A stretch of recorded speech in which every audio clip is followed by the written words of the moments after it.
마켓 뉴스앤브리핑입니다. 김정효 연구위원과 함께합니다. 어서 오십시오. 안녕하십니까? 네, 오늘은 일본에 대한 이야기를 나눌까 하는데요. 이 아베노믹스의 붕괴가 글로벌 경제 리만 브러더스 정도의 충격이 될 수 있다라는 분석이 월스트리트 저널에서 나왔습니다. 그 이유가 무엇일까요?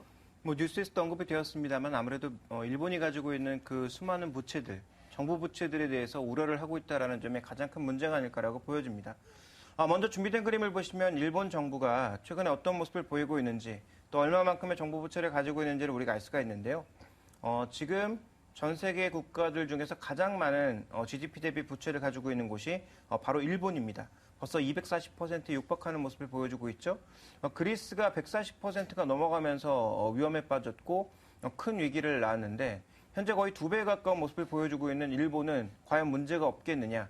여기에서부터 이제 문제는 출발했다고 볼 수가 있겠고요. 네. 더 문제로 볼 수 있는 것은 지금 일본이 양적 완화 정책을 취하면서 지속적인 재정 적자가 꾸준하게 발생을 하고 있고 이것이 이제 쉽게 멈춰지지 않을 것이기 때문에 이와 관련된 문제에 대해서 계속 지적을 하고 있습니다.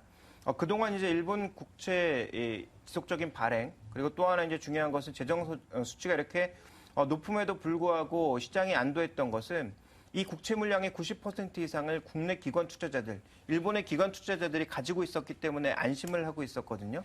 근데 여기서 우리가 주목해야 되는 건 일본도 이제 서서히 인구 구조가 바뀌고 있죠. 그래서 우리가 흔히 얘기하는 베이비붐 세대가 은퇴하면서 많이 저축을 해뒀던 이 세대가 이제 저축을 더하기보다는 서서히 저축을 줄여가면서 소비를 해야 되는 시기로 나타나고 있고요. 이렇게 된다면 그동안 일본 금융권에 꾸준히 돈을 대주면서 그들의 국채를 살 수 있는 여건들이 줄어들기 때문에 일본 경제가 빠른 속도로 개혁의 속도를 내면서 다시 이제 성장 구도로 가지 않는다면 결국은 베이비붐 세대의 저축 둔화로 인한 일본 국채 매입이 일본 기관들의 국채 매입이 줄어들 수밖에 없고 그러면 일본도 결국은 이 국채를 누구한테 파느냐 외국인들한테 팔 수밖에 없다라는 거죠. 네. 그럼 외국인들은 국제 시장의 변동성에 민감하게 대응할 수밖에 없으니까 그동안 일본의 이렇게 많은 부채에도 불구하고 안도감을 낳았던 것이 이제 줄어들 수 있다라는 것을 지적을 한 것이고요. 자, 또 하나 이제 중요한 건 뭐냐면 일본 이 소비세 정책과 GDP의 흐름을 살펴보실 필요가 있겠는데 이번 달 말이나 다음 달 정도쯤에 일본 소비세와 관련된 정책 변화가 또 예고가 되어 있죠. 아베가 이제 직접 결정을 한다고 했는데 이 소비세를 만약에 변동시키게 되면 전체적으로 경제 탄력이 다시 둔화되는 모습을 보일 가능성이 있습니다. 그래서 실제로 선거 이후에 아베노믹스에 대한 시장의 신뢰 또 아베 내각에 대한 시장의 신뢰가 좀 줄어들고 있는 그런 구간에서 소비세와 관련된 부분도 부담으로 나타난다면 결국은 정책과 관련된 아베노믹스를 믿었던 사람들의 신뢰가 좀 흔들릴 가능성이 있다는 점이 현재 일본 경제를 걱정하고 있는 주요 요인 중에 하나가 아닌가라고 보여지고 있습니다. 실제로 일본 내각, 아베 내각의 지지율이 선거 전의 조사에서는 68%, 네. 선거 이후에는 55%로 급격하게 줄어드는 모습도 보여주고 있거든요. 그래서 이런 여러 가지 변화 상황들을 현재 시장에서는 굉장히 주목하면서 약간의 좀 변동 사항들에 대해서 우려하고 있지 않나. 지금 당장 나타날 수 있는 상황은 아니지만 향후 1년 내에 일본으로 인해서 큰 위기가 나타날 수 있다는 점을 지적하고 있는 것입니다. 네, 올해 상반기에 일본의 아베노믹스가 굉장히 강화됐습니다. 이 아베 신조의 정권 지지자들이 많아지면서 아베 신조는 더 힘을 얻었고 국내의 이 수출주들, 자동차주들은 좀 더 반사 악영향을 받았는데요. 그런데 오히려 지금은 그 반대의 문제점을 좀 봐야 한다라는 것입니다. 오히려 이 아베 신조의 정권에 대한 지지가 약화가 되면 그러니까 아베노믹스가 실패가 되면 이 정부 부채에 대한 문제, 정책에 대한 우려감으로 더 문제가 심각해질 수 있다는 건데요. 그럼 앞으로 일본 경제에 대해서 우리가 주목해 봐야 할 것들이 어떤 것들이 있을까요? 실적 발표가 눈앞에 다가와 있지 않습니까? 그렇다면 여러 가지 기대감을 선반영한 상황이기 때문에 과연 기대만큼 기업 실적은 올라가고 경제는 좋아지고 있는지 이것을 나타내야 될 것 같은데요. 최근에 경제 지표는 조금씩 올라가고 있습니다. 그런데 준비된 그림을 보시면 지금 시장에서 기대하고 있는 실질 GDP 성장률이 작년 대비해서 올해 3%대, 내년 가면 4% 이상의 반등을 보일 것으로 예상을 하고 있습니다. 그러니까 굉장히 기대감이 높은 상황이니까 이러한 기대감을 경제 지표로 계속 채워줘야 된다고 볼 수가 있겠고요. 실제로 지금 기대 인플레이션율이 소비자 물가보다 더 빠른 속도로 올라가고 있습니다. 그러니까 기대 인플레이션율은 거의 이제 아베 신조가 목표로 하는 2%대에 육박하고 있는 모습이어서 이러한 양상으로 본다면 결국은 기업 실적이나 내수나 아니면 여러 가지 지표들이 모두 시장의 기대를 만족시켜줘야 된다라는 거죠. 그렇군요. 그러니까 현재 지금 일본 주가 지수나 일본 시장의 전반적인 기대감은 여러 가지 호재를 미리 선반영해 놓은 상황이기 때문에 최근에 엔화의 움직임에도 굉장히 민감하게 움직이면서 아시아 시장 중에서 가장 빠르게 빠지고 있는 그런 모습을 보여주고 있다는 점에서 우리가 이제 확인해 봐야 될 것은 말씀드렸던 것처럼 여러 가지 기대감을 실제 숫자로 보여줘야 된다는 점이 중요한 포인트고요. 그다음 또 한 가지는 최근에 일본이 가장 태양광에 많이 투자하고 있습니다. 준비된 줄임을 보시면 독일과 이탈리아를 비롯한 유럽 쪽이 빠르게 보조금을 축소하면서 산업을 둔화시키고 있는 반면 미국과 중국, 그중에서도 일본이 가장 빠른 속도로 그린 에너지와 관련된 수요를 늘려나가고 있는 상황이기 때문에 실제적으로 이제 자신들의 필요에 의해서 늘려가는 것이지만 이런 일본 내 내수 투자를 통한 경기의 회복세가 확산되는지 여부를 확인하는 것이 또 하나 중요한 포인트라고 봐야 되겠죠. 그래서 전반적으로 지금 일본 시장에 나타나고 있는 두 가지 변화, 지표와 실적으로 기대감을 확인시켜주는 것과 새롭게 투자에 나서고 있는 그린 에너지 사업을 비롯한 일부 첨단 산업들의 움직임들이 과연 어떻게 움직이는지가 향후 일본 경제를 바라보는 데 있어서 중요한 상황이 아닌가. 단기적으로는 네. 이렇게 판단이 되고 있습니다. 네. 근데 참 애매한 것이 우리가 아베노믹스가 무조건 잘 되는 것을 또 바랄 수도 없는 거고 또 이렇게 못 되는 것도 바랄 수도 없는 상황인데요. 네. 자, 그러면 국내 전략을 어떻게 세워야 되는 겁니까? 현재 구간에서는 일단 단기적으로 봤을 때는 여전히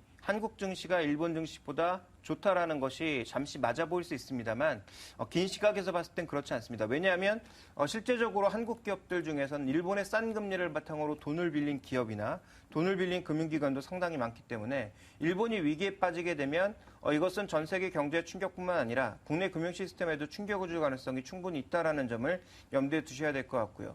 그래서 몇 가지를 조금 살펴보게 되면 지금 현재 구간에서 엔화의 움직임을 좀 주목해 보실 필요가 있습니다. 지금 현재 엔화 같은 경우가 굉장히 변동성이 크게 움직이고 있지만 실제적으로는 일본의 구매력 평가 내에서 움직이고 있거든요. 그러니까 아주 이제 실질적으로 봤을 때는 극단적으로 움직이거나 아니면 극단적으로 저평가되고 있는 상황은 아니기 때문에 일본의 환율은 뭐 적정 수준 내에서 움직이고 있다라고 봐야 될 것 같은데 최근에 시장 포지션에서의 변화는 뭐냐면 엔화에 대한 투기적인 포지션이 굉장히 빠르게 감소했다라는 거죠. 즉 엔화가 추가적으로 약세로 가는 이제 약세로 가면서 엔화에 대해서 이제 움직임에 대해서는 굉장히 둔화된 모습을 나타내고 있다라는 점과 그리고 지금 일본이 수출을 늘려가고 있는 것이 아시아 지역 쪽의 수출을 굉장히 늘려가고 있는데 중국과 관련된 수출이 줄어들 가능성이 있다라는 점. 뭐 이런 변수들이 현재 구간에서는 굉장히 좀 크게 나타날 수 있습니다. 그래서 전체적으로 지금 시장에서 엔화가 추가적으로 약세로 가지 못하고 네. 아시아 수출이 줄어드는 경우에는 일본 경제에 대한 불확실성이 확대될 수 있다는 점을 첫 번째 포인트로 말씀드리고 싶고요. 그다음 봐야 될 것은 일본 물가가 올라가고 있는 가운데 일본 물가를 끌어올리고 있는 건 실제로 일본 경제가 좋아져서 올라가고 있는 것이 아니라 엔화 약세에 따른 수입 물가의 상승이 물가를 끌어올리고 있어서 실제로 소비자들이 저항을 하고 있다는 거죠. 그러니까 내 주머니에 들어오는 돈은 없는데 지금 내가 사용해야 되는 돈만 높아지다 보니까 오히려 아베노믹스에 대해서 좀 신뢰감을 떨어뜨리는 그런 결과도 낳고 있다는 점이 부담 요인이고요. 또 하나 중요한 것은 최근에 일본 전력 회사들의 주가가 급락하고 있는 양상인데 뭐 아시다시피 이 방사능을 품은 그런 뭐 수증기가 나오는 등 일본의 원자력 우려가 다시 높아지고 있는 점도 일본의 부담 요인이라고 볼 수가 있습니다. 그래서 전체적으로 지금 일본 경제는 단기적으로 또 아베노믹스의 시험대에 올랐다라는 측면에서 네. 변동성을 충분히 낳을 수 있다라는 측면. 그래서 최근에 나오는 보고서의 내용을 보면 일본을 팔고 한국을 살 것이다. 이런 보고서들도 많이 나오고 있거든요. 네. 수익률 측면에서 보면 분명히 한국이 강세를 보이고 일본이 약세를 보이고 있기 때문에 이것이 마치 맞는 얘기처럼 보이고 외국인들이 일본을 버리고 한국으로 돌아올 것처럼 여겨지겠지만 제가 보기엔 그건 그렇게 쉽지 않다라고 보여지고 있습니다. 단기적으로는 일본 주식을 선호하기보다 한국 주식을 선호하는 모습을 보일 수도 있겠습니다만 장기적으로 봤을 때는 일본 기업들의 실적이라든지 여러 가지 변수를 보고 판단할 가능성이 조금 높다라고 봐야 될 것 같고요. 아직도 글로벌 자금의 전반적인 추이는 탄력은 줄었으나 한국 주식보다는 일본 주식을 선호하는 모습들을 많이 네. 보여주고 있다는 점을 고려해 본다면 우리 시장에 대한 투자 전략은 결국은 이런 일본 사태에 상관없이 꾸준하게 성장하고 있는 일부 기업으로 차별화된 전략을 쓰는 것이 가장 바람직하지 않을까. 결국은 현재 구간에서 차별화되고 있는 종목군들의 집중적인 투자, 또 종목군들에 대한 선별 투자가 좋지 않을까라고 판단하고 있습니다. 네, 그 종목들의 선별이 아무래도 차별화된 집중이 필요하다라는 의견이었고요. 어제 이 중국과 일본 증시의 영향을 많이 받는 모습이었습니다. 이렇게 이머징 국가들, 특히 뭐 지금 뭐 남미뿐만이 아니라 유럽과 미국은 점차 나아지고 있는데 이머징 국가의 둔화가 세계 경제에 발목을 잡고 있다라는 저성장 국면에 진입했다라고 하고 있는데요. 상대적으로 유럽과 미국 그리고 선진국은 나아지고 있는데 이머징 국가의 둔화가 도대체 언제쯤 나아질 기미를 보일까요? 네, 당분간 쉽지 않을 것 같은데요. 지금 OECD의 경기 선행 지수를 보시면 확연한 차이를 드러내고 있습니다. 준비된 그림에서도 보여주고 있습니다만 지금 신흥국 6개 국가의 선행 지수와 OECD 전체의 선행 지수의 흐름은 완전히 다른 모습을 보이면서 현재 선진국은 꾸준하게 올라가고 있는 반면 지금 신흥국들은 모두 둔화되고 있는 모습이 나타나고 있죠. 자, 이것은 미국 내수와 유럽 내수, 일본 수출이 회복을 보이고 있는 것과는 달리 중국의 수출, 이머징 내수가 둔화가 되면서 나타나고 있는 현상이다. 이렇게 좀 봐야 될 것 같습니다. 자, 이런 현상이 지금 고착화되고 있고 이것을 바꾸기 위해서는 달러가 급격하게 약세로 전환된다든지 아니면 또 이머징 국가 살아날 수 있을 만한 여러 가지 대책들이 나와야 되는데 아직까지 그런 것들이 보이고 있지 않아서 이 방향성이 쉽게 변할 가능성은 없다라고 봐야 될 것 같습니다. 그리고 중요한 건 뭐냐면 지금 이머징 국가는 급락하고 있는 반면 선진국의 회복은 완만하게 진행되고 있다는 거죠. 그래서 2008년도의 위기를 빠르게 성장하고 있는 브릭스의 성장으로 메꿔왔던 세계 경제가 이 브릭스의 경제 엔진에 빨간불이 켜지면서 결국은 장기간 3%대 저성장의 늪에 시달릴 수 있다는 점을 지적을 하고 있습니다. 그래서 지금 만약에 이머징이 빠르게 빠질 때 선진국이 빠르게 회복된다면 다행인데 네. 이머징은 비교적 빠르게 꺼지고 있는 반면 선진국의 회복 속도가 완만하기 때문에 결국은 현재 구간에서는 전체적인 저성장 국면에 빠질 수 있다는 것을 이코노미스트는 지적을 하고 있는 것이고요. 다만 그동안 중국을 중심으로 공급 과잉을 낳았던 주요 이 경제들이 구조조정에 들어가면서 글로벌 전체의 수급은 좀 균형을 찾을 가능성 정도가 있다라는 점, 이 정도가 시장의 좀 긍정적인 요인으로 좀 보여지고 있습니다. 그래서 당분간 이머징 국가의 하락은 지속적으로 좀 이어질 거다. 특히 물가 상승의 압력에 노출되어 있을 거다라는 점을 말씀드리고 싶습니다. 네. 하반기에 그래도 경기 회복과 함께 지금 뭐 브라질이나 말레이시아는 인플레이션이 지금 문제시되고 있습니다. 하반기 경기 회복과 인플레이션을 예상하고 있는 가운데 가장 좀 주목할 만한, 투자할 만한 주식은 어떤 것들이 있을까요? 네, 그 OECD에서 좀 재밌는 자료를 내놨는데요. 실제적으로 이제 하반기에 경기 성장 속도가 빨라지고 뭐 이제 예상보다 빨라진다라는 것 정도긴 합니다만 빨라지고 물가가 올라갔을 경우에 가장 안전한 주식이 무엇인가를 스트레스 테스트를 해봤습니다. 그 스트레스 테스트를 해봤더니 이거는 마이너스 국면에 있어야 좋은 거거든요. 즉 스트레스를 안 받는다라는 쪽이기 때문에 그래서 물가 성장과 함께 경기 성장에 가장 스트레스를 받는 것이 뭐냐 살펴봤더니 이머징 증시, 이머징 화학주들, 또 커머더티, 즉 상품 뭐 이런 것들이 가장 크게 영향을 받고 에너지라든지 농업주 이런 것들도 비교적 영향을 많이 받는 것으로 나타났습니다.